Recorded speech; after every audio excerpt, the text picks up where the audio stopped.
On today's episode of Locked On 76ers, Philadelphia redeems themselves from their loss to Chicago on Monday in blowout fashion on Wednesday on the road. We'll get into it next. And Joel Embiid leaves the game at halftime. Should we be worried? Why we shouldn't be, maybe. Next, right here, Locked On 76ers. You are Locked On 76ers, your daily Philadelphia 76ers podcast. Part of the Locked On Podcast Network. Your team every day.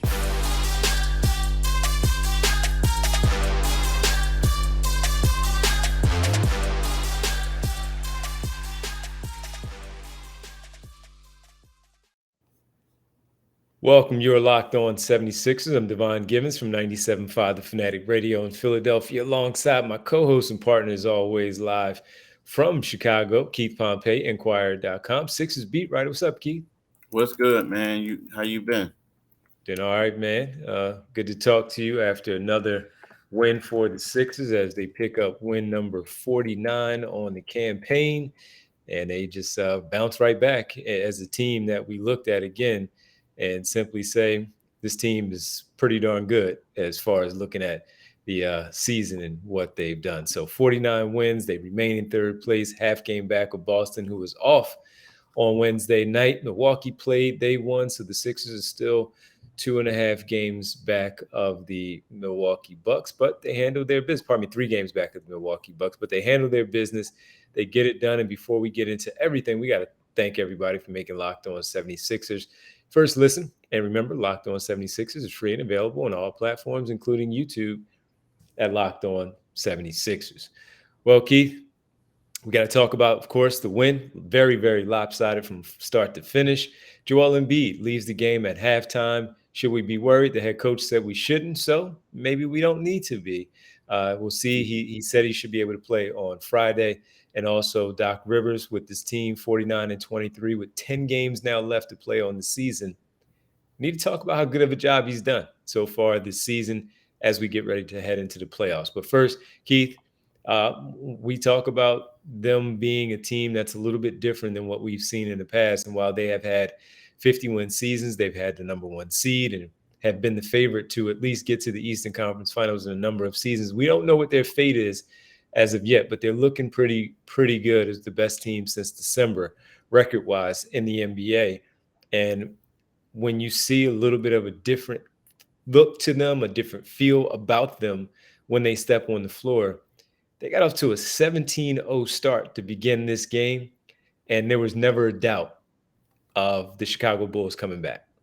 Nah, not whatsoever. I mean, there was one point where they got within 10 points, but then the Sixers scored a couple layups, and it was over. You know, to me, I liked it. That was how you do have a bounce back game, right? It was one of those things where the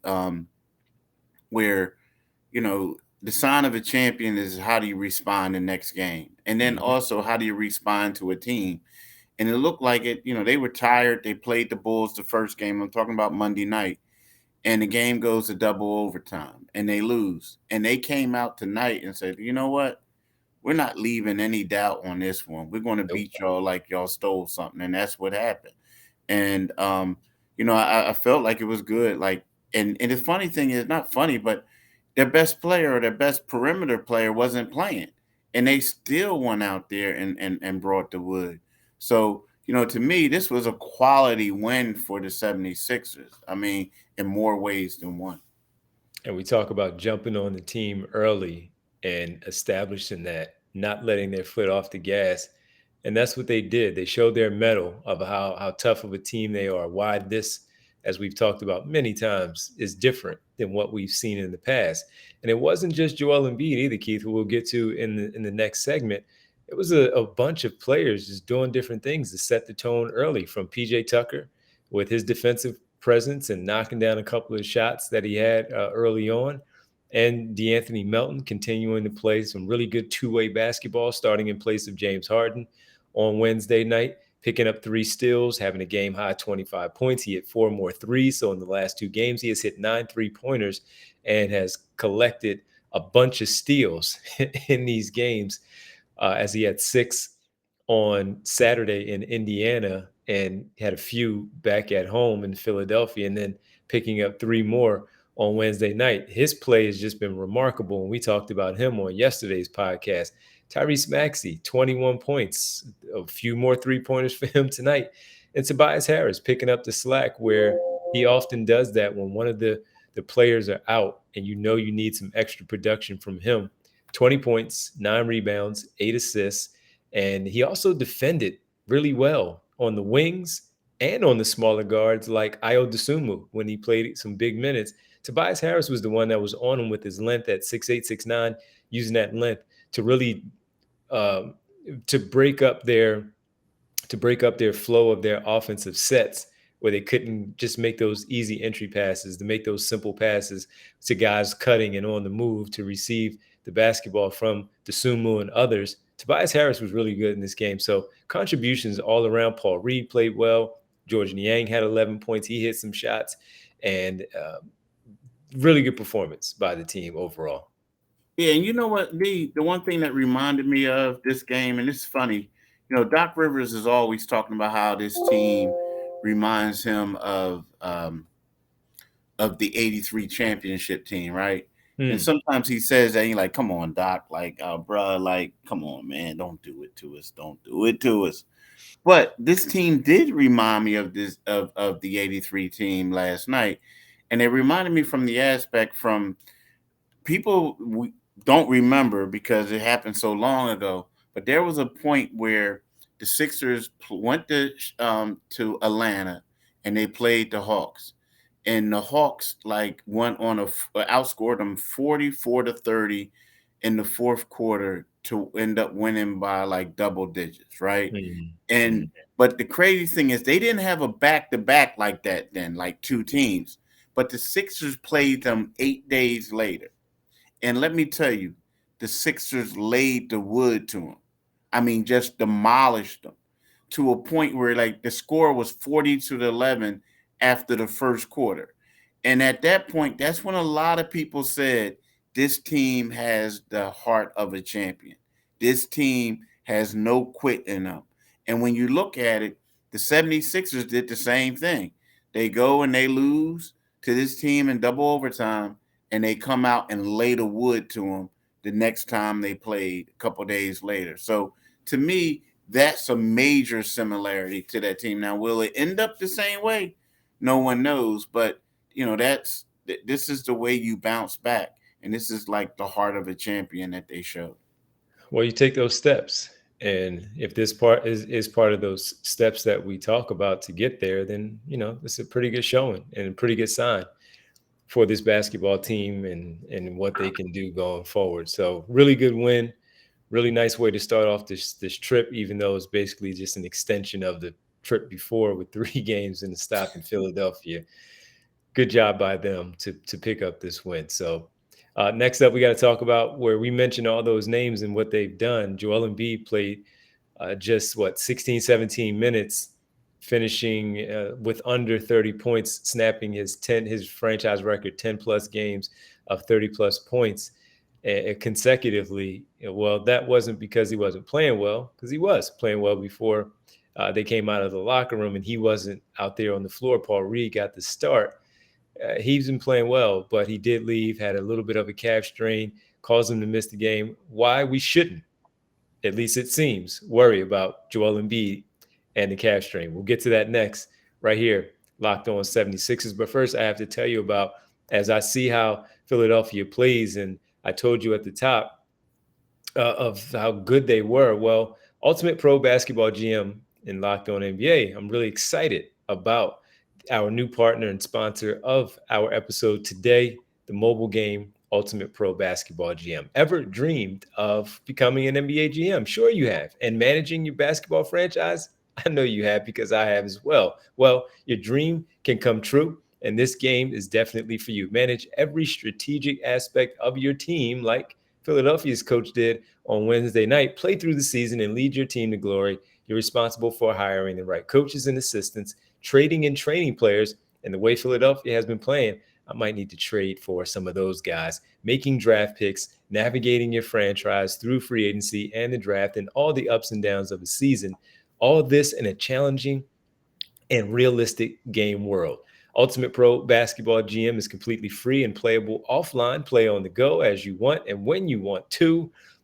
With my team, I have a lot of wings. I have a couple of bigs, some guards, but I went wing heavy in my games that can stack up some points and pick up some W's. And again, I might have to go get some Philadelphia players for that as well. You should do it, your listeners, and share with your friends so they can get involved too here on the Ultimate Pro Basketball GM. Locked On 76ers listeners, if you include some of your friends, also get a 100% free boost to their franchise when using the promo Locked On in the game store. So make sure you check it out and make sure you share with your friends. That again, 100% free boost courtesy of Locked On 76ers using the promo Locked On. To download the game, visit probasketballgm.com, scan the code, or look it up on the app stores. That's probasketballgm.com. Ultimate Basketball GM. Start your dynasty today.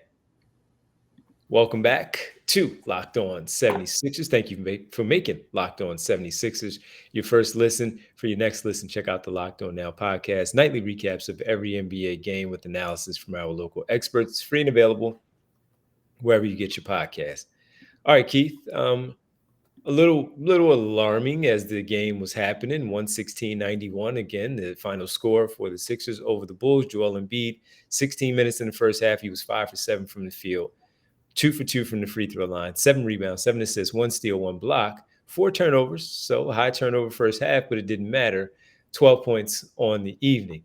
Now, Keith, as he exited the game in the first half at one point, as we had it on the radio side and my broadcast partner with the team, our guy Tom McGinnis on the radio pointed out how he could tell that Doc Rivers and had asked Joel Embiid, was he okay, as he was leaving the game, and Embiid mouthed to him or told him that it was his calf.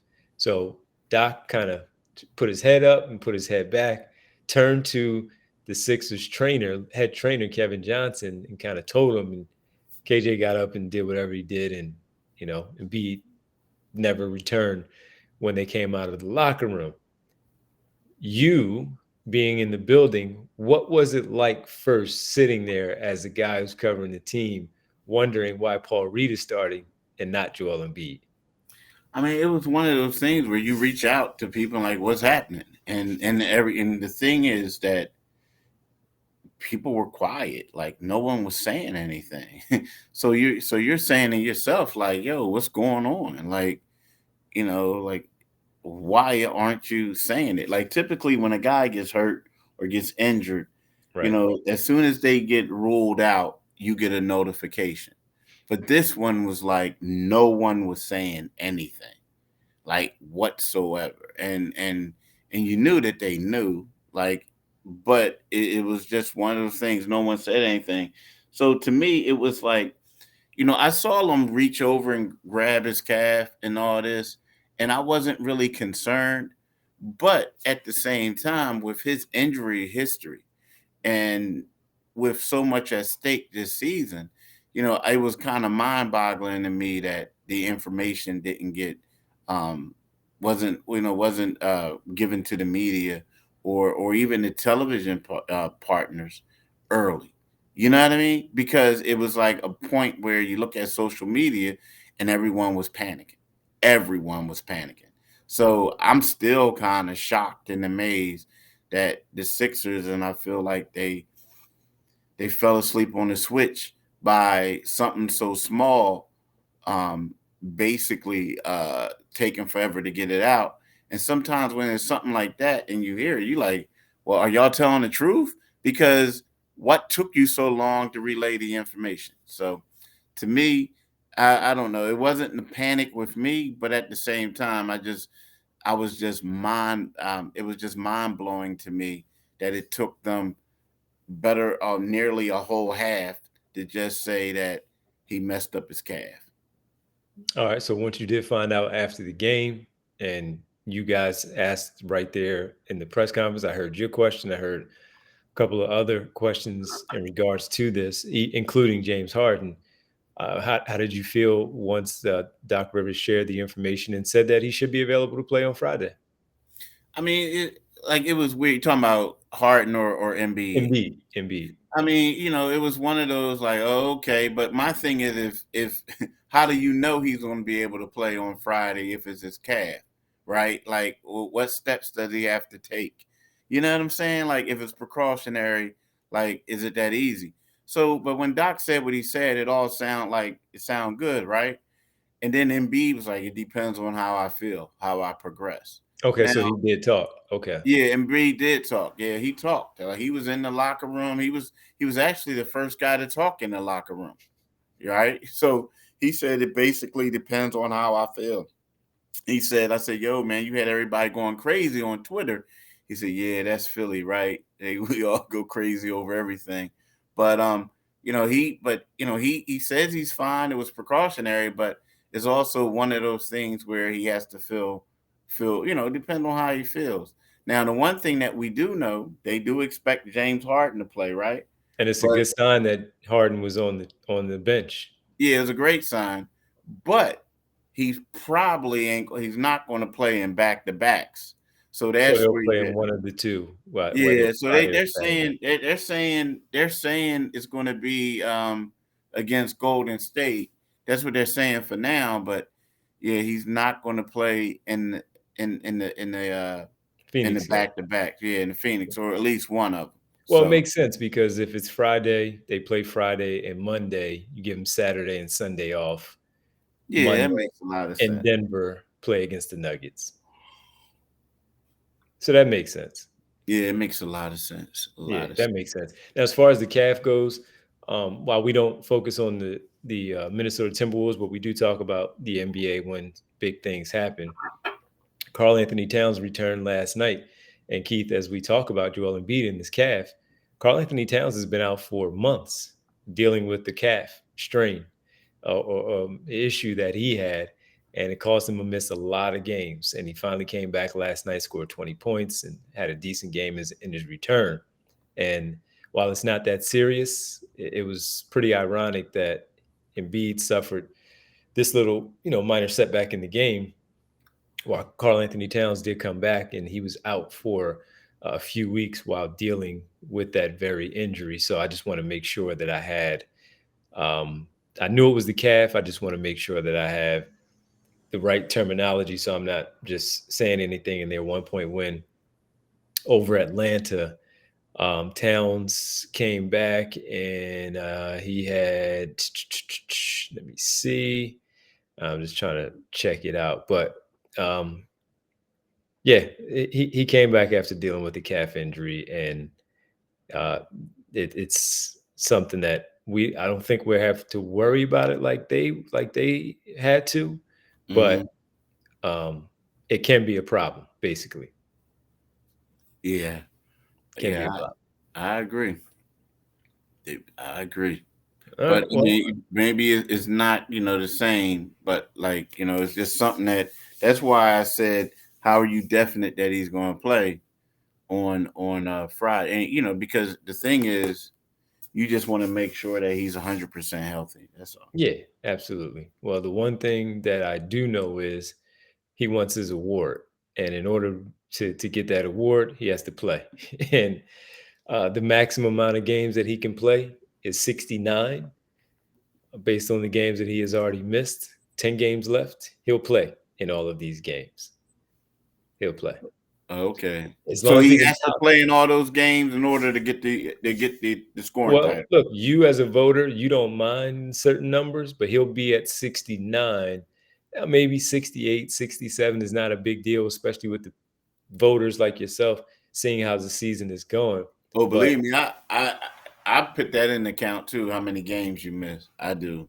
yeah, so Yeah. 69 would be his max if he plays these final 10 games. Yep. So there's that. All right. When we come back, we got to talk about the orchestrator of all of this. While the players are doing their part on the floor, there's a guy on the sidelines who's executing. I mean, who's drawing up things and calling things and making sure they're good to go for them to execute it and win these games. Why Doc Rivers has done a fantastic job this season thus far while we get ready for the final 10 games, the stretch, and get ready for the playoffs. We'll get into that next final segment right here, Locked On 76ers. Before we talk about Doc Rivers and the phenomenal job that he's doing this season, I want to talk to you guys about FanDuel. And what about FanDuel? I want to talk about the NCAA tournament. You know, the NCAA tournament is heating up, and now is the perfect time to download FanDuel, America's #1 sports book, because new customers get a no sweat first bet up to $1,000. That's bonus bets back if your first bet doesn't win. Just download the FanDuel Sportsbook app. It's safe, secure, and super easy to use. Then you can bet on everything from the money line to point scores to threes drained. Plus, FanDuel even lets you compile your bets for a chance at a bigger payout with the same game parlay. So don't miss the chance to get your no sweat first bet up to $1,000 in bonus bets when you get your fanduel.com/locked on. That's fanduel.com/locked on to learn more. Make every moment more with FanDuel, an official sports betting partner of the NBA. Welcome back. Locked on 76ers, Keith Pompey, Devon Givens, Doc Rivers, 49, 23 through these 72 games. And he has done a really nice job, Keith, with his basketball team. Not much heat coming his way as of late, since they've had the record that we've talked about a number of times since December on this podcast.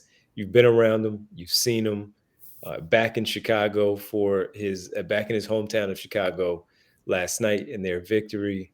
Keith, um, I mean, he's just done a nice job, man. I don't know what else to say. How about you? What do you think? Haven't heard a lot from fans, Sixer fans, that have been calling for his job these last few months. Yeah, you know, it's funny. I spoke to Dr. J, and I'm doing a story on it and this actually is coming out this morning on Enquirer.com. And Dr. J had a lot of huge things about him. He said that this is Doc Rivers' team. He said he has control of it. It's on everything. He talked about a coach job. I mean, a tough job it is to have, and that he's doing well with it. I mean, I think when you look at Doc, there was a knock and there was a time when people said his in game adjustments were horrible. They questioned other situations that he may have struggled in.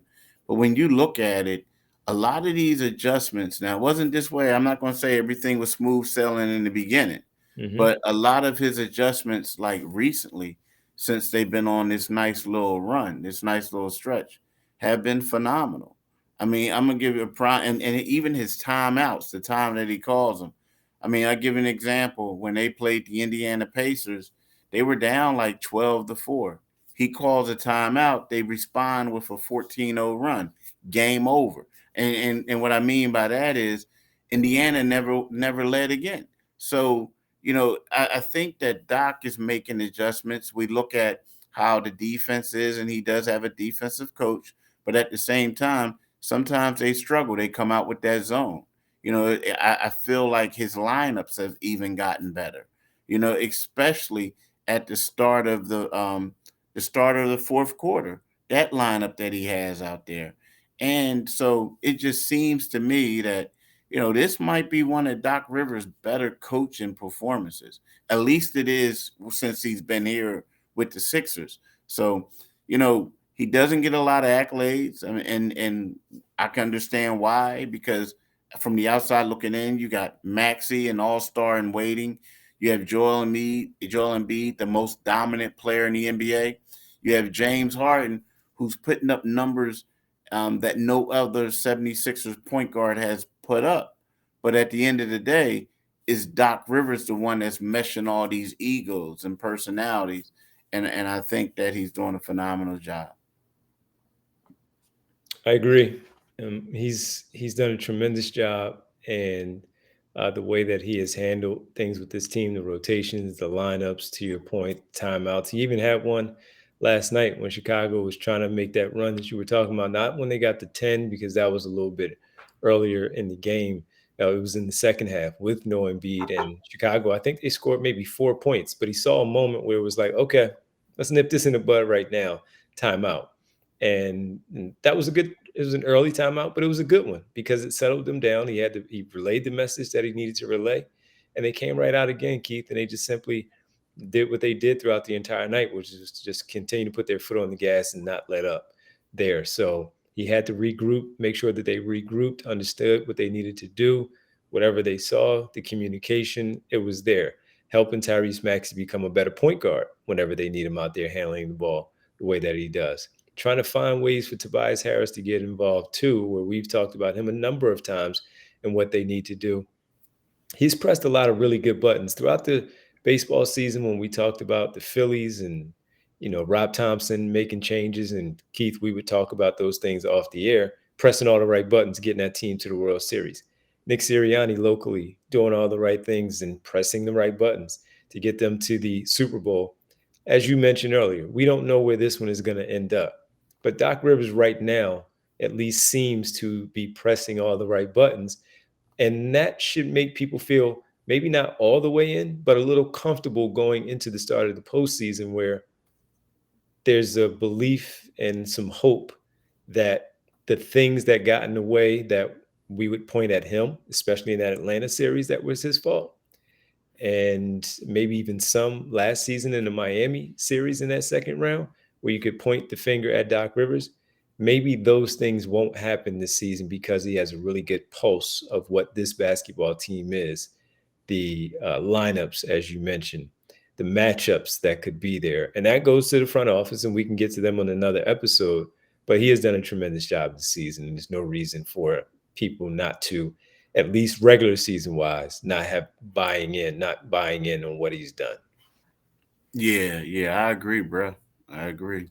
Well, listen, man, they're giving us a lot of stuff to talk about. They're giving fans a lot of things to be excited about.